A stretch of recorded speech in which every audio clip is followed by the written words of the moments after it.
Welcome to NSTV news. నేను సౌజన్య. ముందుగా ముఖ్యాంశాలు.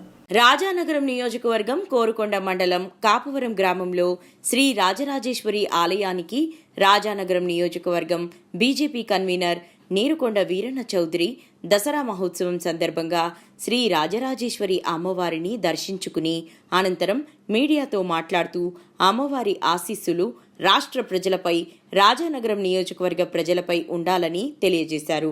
ఈ కార్యక్రమంలో ఆలయ ధర్మకర్త నీరుకొండ బాబ్జీ, నరసింహమూర్తి, చీరాల ఆదివిష్ణు, తంగరంపూడి గణపతి తదితరులు పాల్గొన్నారు.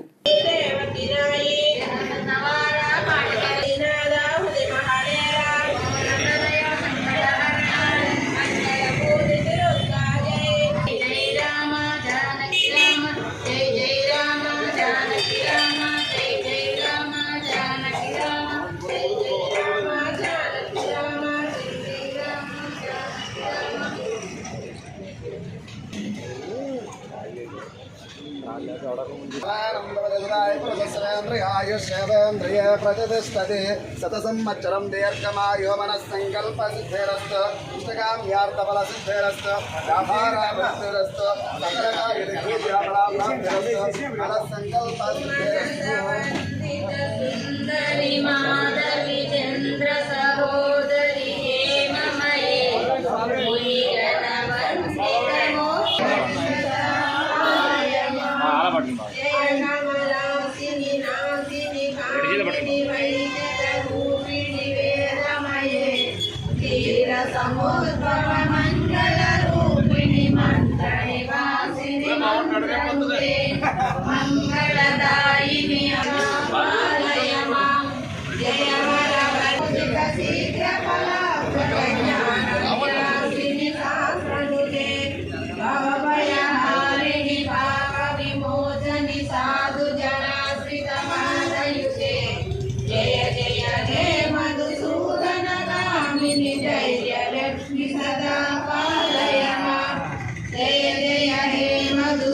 పిలుపు మేరకు మన స్థానిక ఎమ్మెల్యే బత్తుల బలరాకృష్ణ గారు కోరుకొండ లక్ష్మీనరసింహస్వామి గుడి శుద్ధి చేస్తూ బొట్టు పెట్టిన రోజుని మీ పత్రికా సోదరులు నాతో మాట్లాడమంటే నేను ముఖ్యమంత్రి గారికి, ఉప ముఖ్యమంత్రి గారికి, ప్రజలకి 2 విన్నపాలు చేశాను.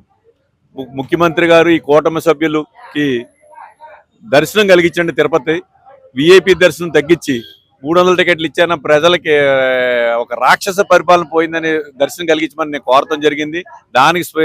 దాన్ని మీరు ఏ విధంగా మీరు స్పందించారో తెలియదు, కానీ ఈవేళ మా పత్రికల మాధ్యమంలోనూ గత 2 రోజులు బట్టి మీరు విఐపి దర్శనాలు తగ్గించి భక్తులకి మెరుగైన మామూలు సామాన్య భక్తులకు దర్శనం కలిగిస్తానని చెప్తున్నందుకు చాలా ధన్యవాదాలు. అలాగే అయోధ్య ఓడిపోతానికి కారణం తిరుపతి లడ్డు అని కూడా నేను చెప్తాం జరిగింది. దానికి ఉప ముఖ్యమంత్రి గారు పవన్ కళ్యాణ్ గారు కూడా అయోధ్యను కూడా శుద్ధి చేయమంటాం. వారికి కూడా మా భారతీయ జనతా పార్టీ తరఫు నుంచి ముఖ్యమంత్రి గారికి, ఉప ముఖ్యమంత్రి గారికి ధన్యవాదాలు తెలియజేస్తున్నాం. మన ఎంపీ గారు కూడా అందరికీ దసరా శుభాకాంక్షలు తెలియవలసిందిగా చెప్తూ, వారు విదేశాల్లో ప్రభుత్వ కార్యం నిమిత్తం ఈ దసరాలో ఈ మన రాష్ట్రంలో లేకుండా, దేశంలో లేకుండా విదేశాలు వెళ్ళారు. వారు కూడా అందరికీ దసరా శుభాలు తెలియవలసిందిగా వారు చెప్తున్నారు. మాకు అందరికీ కూడా నేను ఇప్పుడు ఈసారి నేను దసరాకి విదేశాల్లో ఉంటున్నాను, అందరికీ నా దసరా ఉత్సవాలు అని దసరా శుభాకాంక్షలు చెప్పారు. ఈ రోజున కోరుకొండ కాపారంలో ఉన్న రాజరాజేశ్వరి దేవి గుడికి మేము కమిటీ వారు పిలుపు మేరకు వస్తాం జరిగింది. నేను ఈ గుడికి ఇంచుమించుగా సుమారు 15 సంవత్సరాలు బట్టి సమయం ఉన్నప్పుడల్లా ఎప్పుడో 2-3 సంవత్సరాలు కరోనాలో మానేసాను, కానీ ప్రతి సంవత్సరం వచ్చి దండం పెట్టుకుంటాం ఒక ఆనవాయితీగా వస్తుంది. ప్రజలందరూ భక్తి భావంతో అన్ని గుళ్ళలోనూ ప్రక్షాళన చేసుకుని, రాష్ట్రాన్ని ప్రక్షాళన చేసుకుని భక్తి భావంతో అందరూ కూడా దైవ కార్యక్రమాలు నిమగ్నం ఉంటాం. ఇది చాలా రాష్ట్రానికి, మన ప్రకృతికి అన్నిటికీ మంచిది. అలాగే దుర్గ గుళ్ళో కూడా ఈసారి కనీవిరిగని రీతిలో లైటింగ్లను కూడా ఎంతో ఆకట్టుకుని ప్రజలకి, భక్తులకి ఒక టూరిజం. దుర్గగుడి అన్నది భక్తే కాదు, కానీ ఆ లైటింగ్ని, ఆ కృష్ణమ్మని చూస్తాను కూడా తరలి వస్తున్నారు.